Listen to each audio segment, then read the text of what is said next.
Grace and peace, Bethany. Glad to be with you. I'm reaching out today to do two things. One, to inform you of a whole lot of exciting things up and coming, as well as give you all of the fine details that you don't often get to hear in announcements on Sunday mornings. So first and foremost, this upcoming Sunday, April 3rd, we have what we're referring to as the Friends and Family Barbecue. So all the details you should need right off the bat are in the name. This is about you thinking through who are the friends or the family members that I have been wanting to invite to church, but I'm just looking for kind of the right opportunity to on-ramp them as best as possible. That is actually why we decided to do this event in particular. We made sure that there are bounce houses and cornhole, and the food's gonna be good, the fellowship will be awesome, and it'll come right after service. So invite them to church and let them stay and let the kids run around and everybody sort of gets to know everybody and have a good time. That's the goal. Where this comes into detail for you has to do with what you bring or how you can participate. So it is potluck style for everything but the main dishes and the beverages. Bethany will cover those things.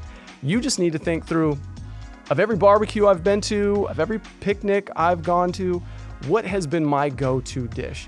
And then you bring it.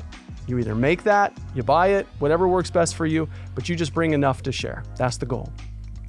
Now, following that, the next week, April 9th, I believe, Summer Spectacular planning meeting. If you were a part of Summer Spectacular last year or the few years prior, then you know that this is a really big outreach event for Bethany. It spans 8 weeks during the first few summer months, and we focus pretty intently on opening up opportunities for the community to come in and get an opportunity to taste and see who Bethany is, right? So you may not have all the ideas in the world. You may not even be able to put together in the moment how much you can help, what your bandwidth looks like. We would love for you to be there nonetheless. So whether you've already gotten email or not, please feel free to reach out to myself or Deanne and let us know that you will be in attendance. We are just going to spend at least an hour thinking through all the things we loved about last year, all the things we didn't get a chance to try, and come up with a really good cohesive plan moving forward. So please mark that on your calendars. Make sure you're available April 9th at 11 a.m. Now, we have kind of the event of all events for the Christian calendar, right? Holy Week. So Palm Sunday, Maundy Thursday, Good Friday, and of course, Easter Sunday. These are all really big, really impactful, and they are events that take an awful lot of prep and work around Bethany. So what I want to do is make sure you know, we don't necessarily need a ton of hands to pull it off. I think for the most part, we're pretty much set in motion. I do, however, want to let you know what to expect so that you know either if you're going to invite somebody or if you're coming yourself, what you can prepare you or your family to experience when you're going to be there. So beginning with Palm Sunday, I want you to take it in that we're talking about a regular worship service. There aren't any kind of big other pieces to put into play or anything like that. However, we will be having a Palm Sunday cantata, which means if you've never experienced one before, we have a choir that is more or less telling a story all throughout the service. It's going to be awesome. It's going to be beautiful. It's something to look forward to, and we hope you get to be there.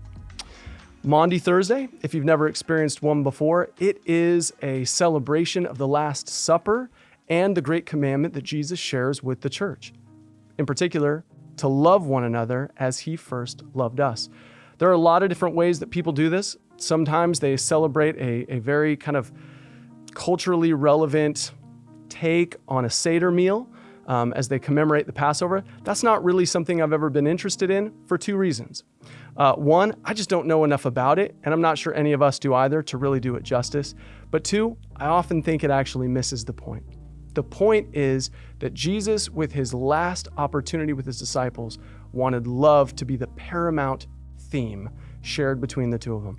He wanted this to be the benchmark for God's people when we relate to one another in sacrificial love like he was about to show us at the cross. Then we have truly fulfilled the greatest desire of his heart for one another. So, for Maundy Thursday, we are going to be celebrating what's called a pauper meal, which means an impoverished meal. So a meal that anybody and everyone can enjoy.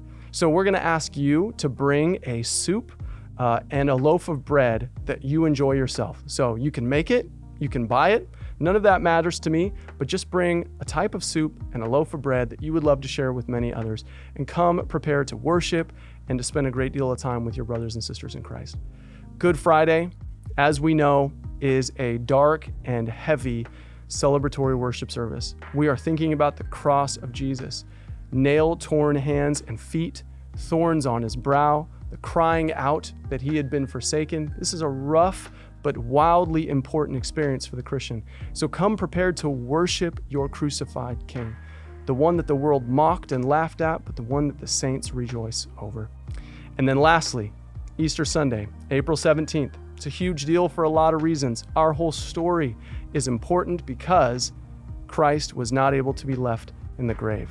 He rose again, which means that we have good news to share with the rest of the world. So invite people, come with an open heart to worship your resurrected King, and come excited because directly after service, friends, we have a great number of baptisms, young and old, from infants to adults, who are professing faith and professing commitment to raise their children in the covenant together. It's going to be an amazing couple weeks ahead of us. We want you to be a part of it all, and I can't wait to see you when it happens. Grace and peace, and we look forward to seeing you then.